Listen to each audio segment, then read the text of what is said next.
Welcome to B2 Studies. पढ़ेगा India तो बढ़ेगा इंडिया। दोस्तों, मैं हूं विकास विद्रोही और हम राजस्थान पुलिस के सी पार्ट पर चर्चा कर रहे थे। पहली बात तो यह है कि हमने एक सीरीज चलाई है, उसमें क्वेश्चंस को मैं कर रहा हूं, आपको बता रहा हूं किस तरीके से क्वेश्चंस आपसे पूछे जाएंगे। हमने लास्ट क्लास में 15 क्वेश्चंस कर लिए थे और इसी के आगे की कड़ी के रूप में यह 16वां क्वेश्चन है। अब चलिए करते हैं 16 नंबर के क्वेश्चन को। और क्या कहा है क्वेश्चन में, पूछा गया है कि दहेज प्रतिषेध अधिनियम 1961 है, वह कब लागू हुआ है। अब यहां पर ये थोड़ा सा एरर कर दी गई है कि यहां दंड का जो प्रावधान है, दंड का प्रावधान, अब ये दंड का प्रावधान क्या है। ए, बी, सी और डी आपको ऑप्शन दिए गए हैं। 16 नंबर क्वेश्चन में देखना, यहां पर क्वेश्चन को थोड़ा सा ठीक करना है कि दहेज प्रतिषेध अधिनियम 1961 में दंड का प्रावधान क्या है, या दहेज लेने के लिए और दहेज लेन देन के लिए, लेन देन के को उकसाने के लिए, उकसाने के लिए दंड का प्रावधान क्या है, दंड का प्रावधान क्या है। क्वेश्चन नंबर है ये आपसे। ऑप्शन ए दिया है 5 वर्ष का कारावास या 15,000 रुपए जुर्माना। ऑप्शन बी में दिया है 3 वर्ष का कारावास और 15,000 का जुर्माना। ऑप्शन सी में दिया गया है 2 वर्ष का कारावास या 10,000 रुपए जुर्माना। यहां या है, यहां और है, यहां या है, यहां और है, इनको भी समझना है, बहुत टेक्निकल शब्द है ये। और ऑप्शन में कुछ इस प्रकार से आपको मिलेंगे। ऑप्शन डी में दिया है 5 वर्ष का कारावास और 15,000 रुपए जुर्माना। आपने अच्छे से कानून को पढ़ा है। बताइए 16 नंबर क्वेश्चन का ऑप्शन क्या रहेगा। आप जैसा देख पा रहे हैं, समझ पा रहे हैं, इस आधार पर 16 नंबर जो क्वेश्चन है उसका सही ऑप्शन क्या होगा। 16 नंबर जो क्वेश्चन है इसका सही ऑप्शन क्या होगा, बताइए फटाफट कि इसका सही ऑप्शन क्या है। 16 नंबर जो क्वेश्चन है इसका सही ऑप्शन क्या रहेगा, ए, बी, सी या डी। अब इसमें सही ऑप्शन जो है वो है डी, 5 वर्ष का कारावास और 15,000 रुपए जुर्माना। ऑप्शन क्या है, डी है, 5 वर्ष का कारावास और 15,000 रुपए जुर्माना दोनों। तो इसका सही ऑप्शन है कि यदि दहेज के लिए उकसाया जाता है और उकसाने के साथ ही क्या रहेगा कि वह 5 वर्ष का कारावास और 15,000 रुपए जुर्माना दोनों रहेंगे। क्वेश्चन नंबर 17 की तरफ बढ़ते हैं। क्वेश्चन नंबर जो 17 है उस 17 क्वेश्चन को पढ़ना है पहले तो ध्यान से, और देखना है दहेज प्रतिषेध अधिनियम 1961 में दहेज की परिभाषा नहीं आती है। कौन से समय पर दहेज की परिभाषा में वह नहीं आता है, क्योंकि यहां नहीं शब्द जो है वो पूछ लिया है, तो आपको ये पता होना चाहिए कि इसमें सही ऑप्शन ए रहेगा, बी रहेगा, सी रहेगा, डी रहेगा। ऑप्शन ए जो है इसको देखते हैं, विवाह के समय संपत्ति की मांग करना। ऑप्शन ए में दिया है विवाह के समय संपत्ति की मांग करना। ऑप्शन बी में दिया है विवाह के समय मूल्यवान प्रतिभूति की मांग कर लेना। तीसरा ऑप्शन सी दिया है वर या वधू को बिना मांग के दी गई भेंट। और ऑप्शन डी जो दिया है वो है विवाह के समय पूर्व या पश्चात दी गई संपत्ति। आपको ये देखना है कि दहेज की परिभाषा में कौन सी चीज नहीं आती है। ऑप्शन एक छांटना है, कौन सा रहा होगा। 17 नंबर क्वेश्चन जो है वह क्या रहा होगा। 17 नंबर क्वेश्चन का सही ऑप्शन क्या रहेगा, अब समझना है। यहां पर दिया गया है भेंट। बिना मांगे यदि भेंट दी जाती है, बिना मांगे यदि भेंट दी जाती है तो वह किस श्रेणी में आता है, वह दहेज की श्रेणी में नहीं आता है। ऑप्शन सी जो रहेगा वह इसका सही ऑप्शन है, ऑप्शन सी। वर या वधू को बिना मांगे किसी भी प्रकार की यदि भेंट मिलती है तो वह दहेज की श्रेणी में नहीं गिनी जाती है। आगे बढ़ते हैं क्वेश्चन नंबर 18। क्वेश्चन नंबर 18 में कहा है कि दहेज लेना और देना दहेज प्रतिषेध अधिनियम 1961 की किस धारा में दंडनीय अपराध है? कौन सी धारा है जिस धारा के अंतर्गत वह दंडनीय अपराध की श्रेणी में माना गया है? ऑप्शन ए दिया है धारा 3, ऑप्शन बी दिया है धारा 2, ऑप्शन सी दिया है धारा 4 और ऑप्शन डी दिया है धारा 5। क्वेश्चन नंबर 18 और क्वेश्चन नंबर 18 में किस धारा में दंडनीय अपराध है? कोशिश कीजिए। 3 है, धारा 2 है, 4 है या 5 है? क्वेश्चन नंबर 18 को करने की कोशिश कीजिए। किस में अपराध माना है? धारा 2 में तो सीधी सी बात है, परिभाषा है तो आ ही नहीं सकता। धारा 3 में क्या कहा है? धारा 3 में क्या कहा है? 17 नंबर क्वेश्चन और उसके बाद आपने ये 18 नंबर क्वेश्चन करना है। 18 नंबर क्वेश्चन में क्या रहा होगा? ए, बी, सी या डी? देखिए इसका सही ऑप्शन जो है वो धारा 3 है। मतलब ये है कि 3 में क्या है? दंडनीय अपराध को परिभाषित किया है। भाई लेना हो देना हो, यदि किसी चीज की मांग कर ली गई है, जब मांग कर ली गई है तो वह क्या है? वह दहेज की श्रेणी में है और एक प्रकार का यह क्या है? दंडनीय अपराध है। जब दंडनीय अपराध है तो यह कौन सी धारा है? धारा 3। चलिए आगे बढ़ते हैं। क्वेश्चन नंबर 19 नंबर क्वेश्चन है। कहा गया है दहेज प्रतिषेध अधिनियम 1961 के अनुसार, यहां इसको सही करना है, दहेज कहां मांगा या लिया या दिया जाता है तब दंडनीय बन जाता है। कौन सी स्थितियों में दहेज मांग लें, ले लें या दे दें या उसकी मांग कर ली जाए तो वह जो रहेगा वह कौन सी स्थिति में दंडनीय अपराध बन जाता है? ऑप्शन ए देखना है, विवाह से पूर्व मतलब पहले। ऑप्शन बी दिया है विवाह के समय पर, अवसर पर। फिर सी दिया है विवाह के बाद और ऑप्शन दिया है उपर्युक्त में से सभी। क्या है? उपर्युक्त में से सभी। अब आपको देखना है कि कब यह दहेज माना जाएगा। शादी से पहले मांग कर ली जाए, शादी से बाद में मांग कर ली जाए, शादी के समय मांग कर ली जाए, तो कौन सी स्थितियों में दहेज रहेगा? बताइए। बहुत सिंपल सवाल है। ऐसे ही सवाल आपसे पूछे जाएंगे। आपको प्रैक्टिस ज़्यादा से ज़्यादा करनी है क्योंकि इस बार वैकेंसी लेकर रहना है। और इस कोरोना काल में आपने एक चीज़ तो सीख ली होगी कि जिसके पास सरकारी नौकरी है वही स्थायी तरीके से जिंदा है या उसी को सारी सेवाएं प्राप्त हैं, वह ठीक ठाक तरीके से जीवन का निर्वाह कर पा रहा है।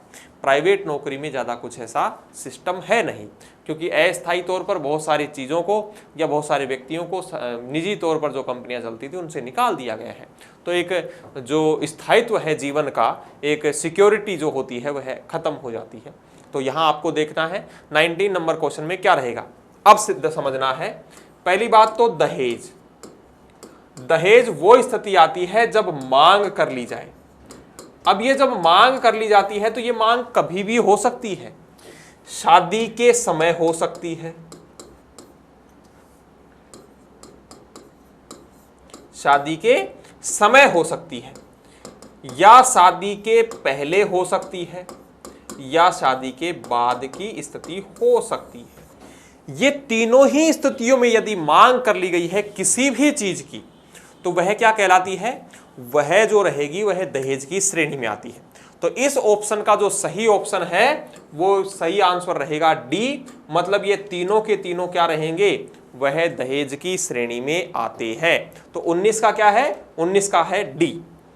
आगे बढ़ते हैं। Question number 20।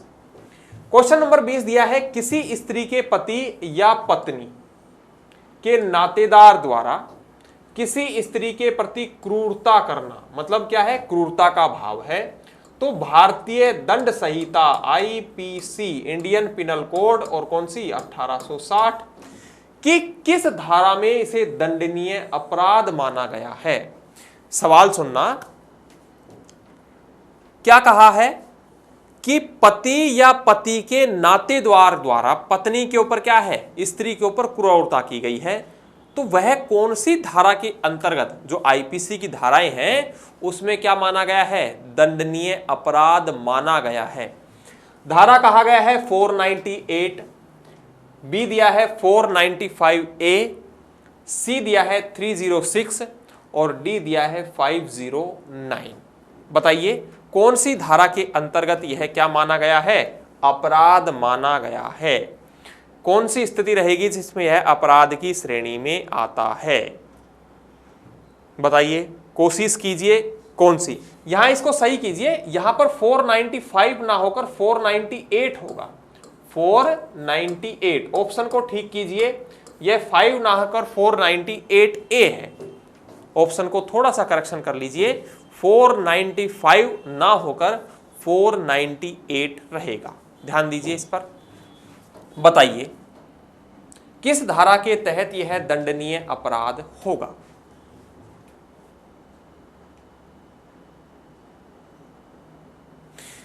समझते हैं। पहली बात तो इसका सही ऑप्शन है 498A, मतलब बी ऑप्शन। 498 में भी दंडनीय अपराध दंड है, लेकिन वह अलग स्थितियों में है। एक बात निकल कर आती है यहां पर 306, ये कौन सी धारा है? इस धारा के अंतर्गत क्या होता है? तो यहां पर यह धारा जो है इसमें है आत्महत्या का दुष्प्रेरण। आत्महत्या का दुष्प्रेरण मतलब यदि आत्महत्या के लिए क्या किया जाता है? दुष्प्रेरण किया जाता है, तो वह कौन सी धारा के अंतर्गत आता है? 306 के अंतर्गत। फिर बात आती है 509, और 509 में क्या है कि शब्द द्वारा अंग विक्षेप या किसी स्त्री की लज्जा भंग करना, किसी स्त्री की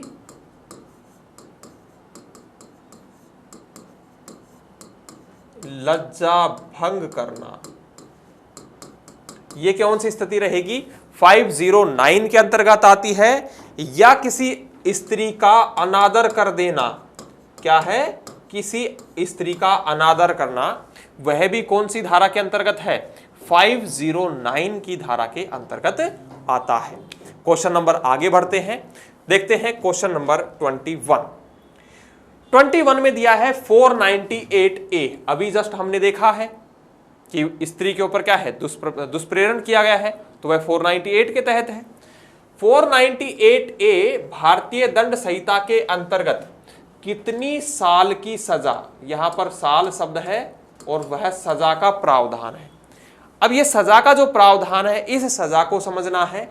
ऑप्शन ए में दिया है 3 वर्ष का कारावास और जुर्माना, बी में दिया गया है 5 वर्ष का कारावास और जुर्माना, सी में दिया गया है 7 वर्ष का कारावास, ये कारावास शब्द लिखना, कारावास या जुर्माना, और यहां डी ऑप्शन दिया है 3 वर्ष का कारावास या जुर्माना। क्वेश्चन नंबर 21, 3 साल, 5 साल, 7 साल और 3 वर्ष का जुर्माना। बताइए कौन सा ऑप्शन सही रहेगा क्वेश्चन नंबर 21 का? 3 वर्ष का कारावास है, साथ में जुर्माना है, 5 वर्ष का कारावास है, जुर्माना है, 7 वर्ष का कारावास है, जुर्माना है, 3 वर्ष का कारावास है, जुर्माना है। क्योंकि 498 जो है इसके अंदर क्या है? दंड का प्रावधान है, लेकिन दंड के प्रावधान के साथ साथ जो कितना दंड है उस दंड के बारे में पूछा गया है। तो क्वेश्चन नंबर 21 और क्वेश्चन नंबर 21 का जो सही ऑप्शन है वो है ए ऑप्शन के अंतर्गत आता है 3 वर्ष का कारावास और साथ में जुर्माने का प्रावधान। ये जुर्माना हुए, ये दोनों भी हो सकता है। ठीक है, इस चीज को भी ध्यान रखना है। 3 वर्ष का कारावास साथ में जुर्माना या दोनों किसमें है? 498A के अंतर्गत। ये कौन सी धाराएं हैं? आईपीसी की, इंडियन पिनल कोड 1860 या भारतीय दंड संहिता 1860 के अंतर्गत। ऑप्शन ए इसका सही रहेगा। आगे बढ़ते हैं क्वेश्चन नंबर 22। भारतीय दंड संहिता की किस धारा में दहेज मृत्यु के संबंध में प्रावधान है? मतलब आईपीसी की जो धारा है, और आईपीसी भी कौन सा? 1860 है। अब ये आईपीसी के तहत इसमें कौन सी धारा में है? कौन सी? दहेज मृत्यु से संबंधित। ऑप्शन ए दिया गया है 498A, बी दिया है 304, सी दिया है 304B, ऑप्शन डी दिया है 306 और ऑप्शन बी था 304A। बताइए कौन सा है 22 नंबर क्वेश्चन का सही ऑप्शन। 22 नंबर क्वेश्चन है भारतीय दंड संहिता और इसमें पूछा गया है 22 नंबर क्वेश्चन का सही ऑप्शन क्या रहेगा? ए, बी, सी या डी? क्वेश्चन नंबर 22 और क्वेश्चन नंबर 22 का ऑप्शन आपको चूज करना है। पहली बात तो ध्यान देना है, इसका सही ऑप्शन जो रहेगा वो है 304B, मतलब ये जो ऑप्शन है ये सही है इसका। 30A की यदि बात करें तो 30A में है क्या? 304A में किया है उपेक्षा, उपेक्षा या लापरवाही। क्या तो उपेक्षा कर दी गई है या लापरवाही की गई है, और लापरवाही के साथ में कार्य करके मृत्यु, कार्य करके मृत्यु कारित कर देना, ये किसके अंदर है? 304A के अंतर्गत है। ऑप्शन सी है 304B और ऑप्शन ए है उपेक्षा या लापरवाही के कार्य करके मृत्यु को कारित कर देना। इस क्वेश्चन का जो सही ऑप्शन है वो सी है 304 और इसमें दहेज मृत्यु के संबंध में प्रावधान दिए गए हैं। क्वेश्चन नंबर 22 ऑप्शन था सी, सही ऑप्शन है सी। नेक्स्ट आगे बढ़ते हैं। क्वेश्चन नंबर 23 थोड़ा सा बड़ा है, ध्यान से पढ़ना है। पूछना क्या चाह रहा है, आपसे क्या कहा गया है, देखते हैं। अगर किसी महिला की मृत्यु, यदि किसी महिला की मृत्यु किसके साथ, यहां पर ये शब्द को हटाना है, शारीरिक क्षति द्वारा कर दी जाती है या हो जाती है, वह सामान्य परिस्थितियों से हो जाती है, तो कितने वर्ष के भीतर कारित मृत्यु को दहेज मृत्यु कहा जाएगा? मान लीजिए किसी लड़की की शादी होती है, मान लीजिए शादी कर दी गई। अब इसकी शादी के कितने साल के बाद, कितने साल के बाद तक उसे दहेज मृत्यु की श्रेणी में रखा जा सकता है? अब ये दहेज पूछा है कि साल पूछ लिया है, मतलब ये तो हो सकता है भाई उसे मार दिया गया है, हो सकता है शारीरिक क्षति के द्वारा मार दिया गया है, या उसे खिला पिलाकर कुछ मार दिया है, बिजली का करंट लगा दिया है, कोई भी स्थिति के साथ उसकी मृत्यु कर दी। अब वो कौन से ईयर पूछ लिया है कि कितने साल तक वह दहेज मृत्यु की श्रेणी में आ सकता है? ऑप्शन ए दिया है 3 साल, बी दिया है 7 साल, ऑप्शन सी दिया है 5 साल और ऑप्शन डी दिया है 10 साल। ए, बी, सी या डी, बताइए कौन सा हो सकता है? क्वेश्चन नंबर 23 और क्वेश्चन नंबर 23 का सही ऑप्शन क्या होगा? 3 साल, 7 साल, 5 साल, 10 साल के अंतर्गत वह दहेज मृत्यु की श्रेणी में आता है। कोशिश कीजिए इसका सही ऑप्शन आपके द्वारा आ सके, बताइए ए, बी, सी या डी। क्वेश्चन नंबर 23 का सही ऑप्शन है बी, 7 वर्ष। यदि महिला की मृत्यु 7 वर्ष के अंतर्गत हो जाती है तो वह जो कहलाएगी वह कौन सी मृत्यु कहलाएगी? वह मृत्यु दहेज मृत्यु कहलाती है, और वह 7 साल के अंदर अंदर वह उसके उपरांत या उसके स्थितियों में केस दर्ज किया जा सकता है। तो ऑप्शन बी क्वेश्चन नंबर 23 का सही ऑप्शन है, ऑप्शन बी। चलिए आगे क्वेश्चन की ओर बढ़ते हैं। क्वेश्चन नंबर 24 में कहा है भारतीय दंड संहिता 1860 की धारा 304B में कितनी अवधि का कारावास है? कितनी साल का कारावास कहा गया है? अब 304B जो है वो हमने अभी देखा है दहेज मृत्यु के संबंध में है। पहली बात तो ये धारा जो है 304B किससे संबंधित है? दहेज मृत्यु से। अब जब दहेज मृत्यु से संबंधित है तो इसमें सजा का प्रावधान है, और सजा का प्रावधान कितना रहा है? ऑप्शन ए दिया है 7 वर्ष का कारावास, ऑप्शन बी दिया है आजीवन कारावास, ऑप्शन सी दिया है 7 वर्ष से कम नहीं होगी जो आजीवन कारावास तक हो सकती है। मतलब मिनिमम की बात कर ली है, और मिनिमम कितना है? 7 वर्ष, और मैक्सिमम को इसे बढ़ाया गया है कहां तक, आजीवन, आजीवन कारावास तक। और ऑप्शन डी दिया है न्यूनतम 7 वर्ष और अधिकतम 10 साल का कारावास। बताइए क्वेश्चन नंबर 24 और क्वेश्चन नंबर 24 का सही ऑप्शन क्या रहेगा? कम से कम 7 वर्ष, आजीवन कारावास, आजीवन कारावास, 7 वर्ष, न्यूनतम 7 और अधिकतम 10। कितना रहा होगा? कोशिश कीजिए। ए, बी, सी और डी ऑप्शन में से कौन सा इसका सही ऑप्शन रहेगा? जो कि 304 बी में सजा या दंड का प्रावधान है, जो दहेज मृत्यु से संबंधित है। अब दहेज मृत्यु से संबंधित है तो कितना सजा रहेगी? ए ऑप्शन सही है, बी सही है, सी सही है या डी सही है? आपके अनुसार कौन सा ठीक लग रहा है, बताइए। इसका जो सही ऑप्शन है वो ऑप्शन है सी। कम से कम जो होगी वह तो 7 साल की सजा रहेगी और इसे आजीवन कारावास तक सजा हो सकती है। मतलब आपका ऑप्शन सी जो है वो सही है धारा 304 बी के अंतर्गत। न्यूनतम की बात की जाए तो कम से कम 7, मतलब 7 से कम नहीं होगी, जो आजीवन कारावास तक सजा हो सकती है। नेक्स्ट आगे बढ़ते हैं। आगे दिया है भारतीय दंड संहिता 1860 कि किस धारा में आत्महत्या का दुष्प्रेरण एक दंडनीय अपराध है। कोई व्यक्ति मान लीजिए आत्महत्या करता है तो वह एक अपराध माना गया है आईपीसी की धाराओं के तहत, तो वो कौन सी धारा है? ऑप्शन ए में दिया है 306, ऑप्शन बी में है 309, ऑप्शन सी में दिया है 308 और ऑप्शन डी में दिया है 498A। 25 नंबर क्वेश्चन और 25 नंबर क्वेश्चन का सही ऑप्शन क्या रहेगा? ए, बी, सी या डी, बताइए।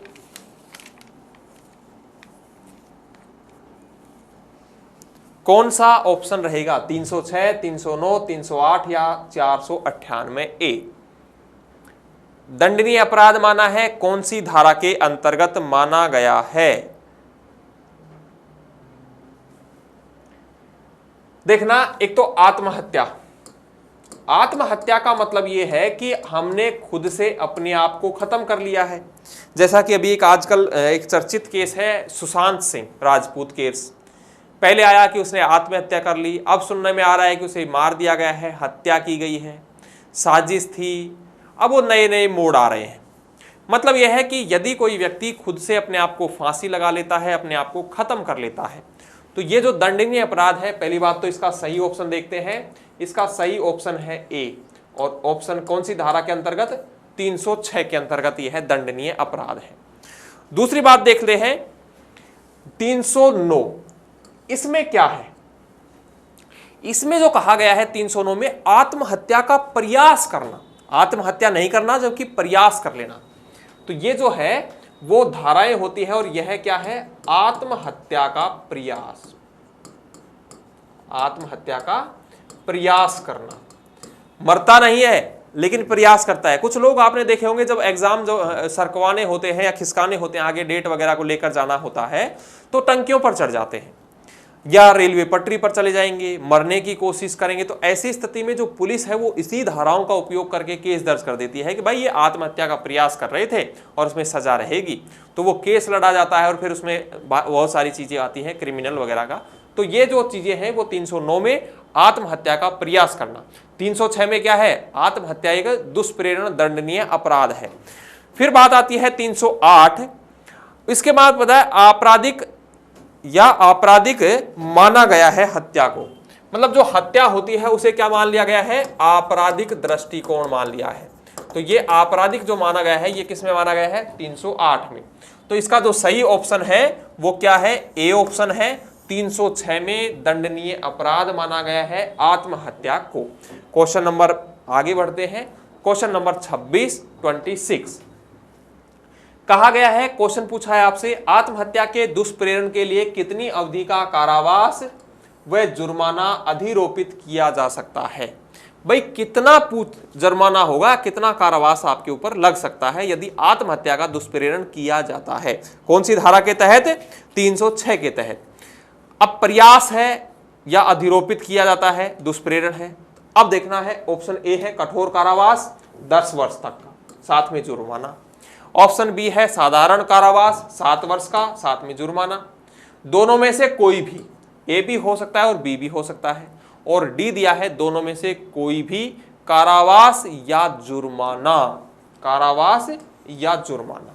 बताइए ऑप्शन ए, बी, सी या डी। 26 जो क्वेश्चन है 26 नंबर, इसका सही ऑप्शन क्या रहेगा?